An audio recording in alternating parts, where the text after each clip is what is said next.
اکثره ملګري امازون له دې ویرې نشي شروع کولی چې دوی فکر کوي زه به څنګه د یو پروډکټ لپاره ټایټل لیکم، څه ډول به ډسکرپشن لیکم او څه ډول به زه د پروډکټ لپاره بولټ پوینټس او کیورډز انتخابوم. دا چاره بیخي اسانه ده. اوس ای آی راوتلی دی، مثلا چټ جی بی ټي. غواړو د دې پروډکټ لپاره چې کلوو آیل دی یعنې د لونګ غوړي دي، غواړو د دې لپاره ټایټل، ډسکرپشن، بولټ پوینټس ولیکو او هغه هم د چټ جی بی ټي په مرسته. راځو چټ جی بی ټي اپلیکیشن خلاصوو. کلیک کوو، چټ جی بی ټي اپلیکیشن به خلاص شي. موږ چټ جی بی ټي ته لیکو چې رایټ ان امازون ټایټل فار کلوو آیل، ترڅو دا چټ جی بی ټي موږ ته د لونګ د غوړو په اړه د امازون له معیار مطابق یو ټایټل ولیکي. دا عموما په پروډکټ باندې کوم مشخصات چې وي کوشش دې وشي هغه مشخصات دې ولیکل شي. مثلا په دې پروډکټ باندې تاسې د عکس ګورئ، لیکل شوي دي کلوو آیل فار سکن اینډ هیر او 125 ملي لیتره.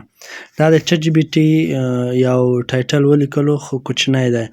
موږ ورته وایو دا لږ اوږد ولیکه ترڅو ډېر کیورډز په دې کې راشي او هغه کیورډز بیا د دې باعث شي ترڅو په سرچ انجن کې په اسانۍ سره د موږ پروډکټ پیدا شي. میک اټ لانګر، دغه د اوږد یې ولیکلو. اوس ورته وایو چې یو ډسکرپشن هم ولیکه، فقط ورته وایو رایټ ډسکرپشن فار اټ.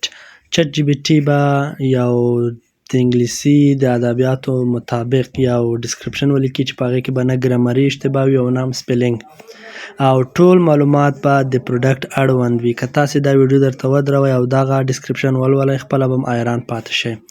یو بله برخه د امازون چې دا بولټ پوینټس دي، اوس ورته وایو چې موږ ته 10 دانې بولټ پوینټس ولیکي د همدې پروډکټ اړوند. فقط ورته وایو رایټ 10 بولټ پوینټس، دغه دی. اوس به موږ ته 10 دانې بولټ پوینټس ولیکي، خو دا کوچني دي. دا هم ورته وایو چې میک اټ لانګر، ترڅو اړوند نور کیورډ چې دي په دې بولټ پوینټس کې راشي، ډسکرپشن کې راشي، د کسټمر دپاره به اسانه وي چې د موږ پروډکټ پیدا کړي، ځکه هغه کیورډ چې کسټمر سرچ کوي د موږ پروډکټ په ډسکرپشن او بولټ پوینټس کې به موجود وي.